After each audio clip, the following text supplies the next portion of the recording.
তোমাদের কাছে আমি তোমাদের বুড়োদা আমার ঝুলি নিয়ে হাজির হয়েছি, ঝুলি থেকে বের করে মজার মজার গল্প শোনাতে। তাহলে আমি ঝুলি খুলছি খুলছি, দেখি আজ তোমাদের জন্য কোন গল্প ঝুলি থেকে বেরোয়।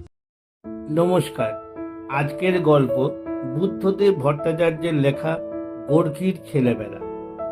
হাসতে চাই সবাই, সবাই খোঁজে আনন্দ, কিন্তু দুঃখ যখন মানুষকে ঘিরে ধরে তখন হাসির বদলে কান্না আর আনন্দের বদলে বিষাদ মানুষ না চাইতেই পায়। ম্যাক্সিম গোর্কিও তাই পেয়েছিলেন।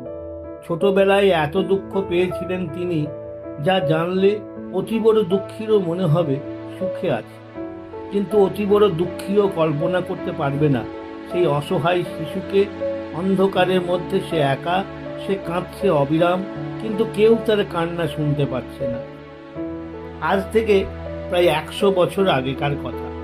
1868 খ্রিস্টাব্দের 28শে মার্চ রাশিয়ার নিঝনি নভগোরোদে জন্মগ্রহণ করেছিল সেই অসহায় শিশু।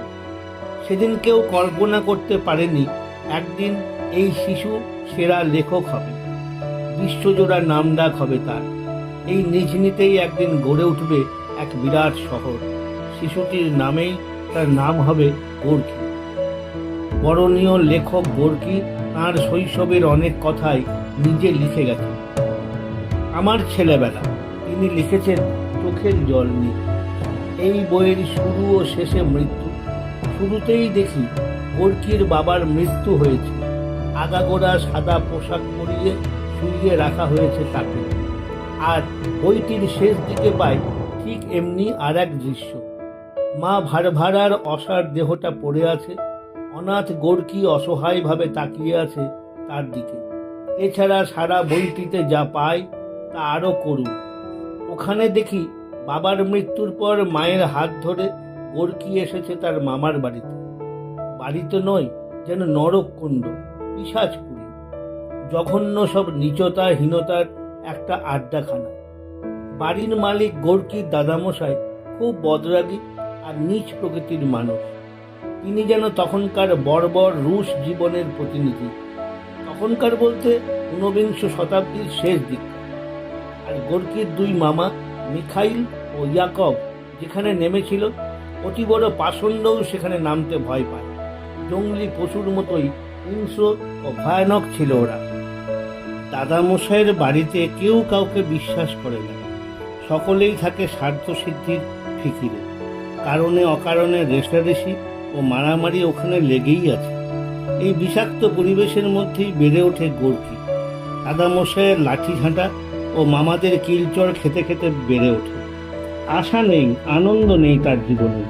আছে শুধু রক্তচক্ষু দাদামশাইয়ের শাসন আর কিছু হিংস্র মানুষের অত্যাচার। মা কাছে থাকেন না বড় একটা, প্রায় দূরে দূরে ঘুরে বেড়ান। এই জঘন্য আবহাওয়ার মধ্যে গোর্কির একমাত্র সান্ত্বনা তার দিদিমা। নাতিকে খুবই ভালোবাসেন তিনি। গল্প বলেন নিত্য নতুন, কিন্তু ক্ষমতা তার কতটুকু? শয়তানদের হাত থেকে গোর্কিকে তিনি বাঁচাতে পারবেন কেন? শেষ পর্যন্ত পথে পথে ঘুরে বেড়াতে হয় গোর্কিকে। আস্তাকুঁড় ঘেঁটে জীবিকার সন্ধান করতে হয়। অবশেষে মায়ের মৃত্যু হয় যখন, গোর্কি তখন পথের ভিখারি। পথে পথেই দিন কাটে তার। রাশিয়ার পথে প্রান্তরে ঘুরে বেড়ায় 8 বছরের সেই ছোট্ট শিশু। তবু ভাগ্যহীন এই অনাথ কেমন করে বেঁচে রইল আজকের মানুষের কাছে তা এক বড় বিস্ময়। তবে বেঁচে থাকলে এই শিশুটি যে একদিন লেখক হবে তার প্রমাণ ছেলেবেলাকার অনেক ছোটোখাটো ঘটনার মধ্যে পাওয়া যায়। রাত্রিবেলা দিদিমার পাশে শুয়ে বানিয়ে বানিয়ে অনেক কবিতা বলতো গোর্কি। একবার এক স্কুল ইন্সপেক্টর তো অবাক। গোর্কির কাছ থেকে ছড়াই এক সাধুর জীবনী শুনে একেবারে মুগ্ধ। আর বারবার মুগ্ধ হতো স্কুলের ছেলেরা। রূপকথার গল্প বলে গোর্কি ওদের মাতিয়ে তুলত। কিন্তু স্কুলে যাবার সুযোগ গোর্কির বেশি দিন ঘটেনি। আর 10 জনের থেকে আলাদা বলে সহপাঠীদের সঙ্গে বনিবনাও বড় একটা হতো না।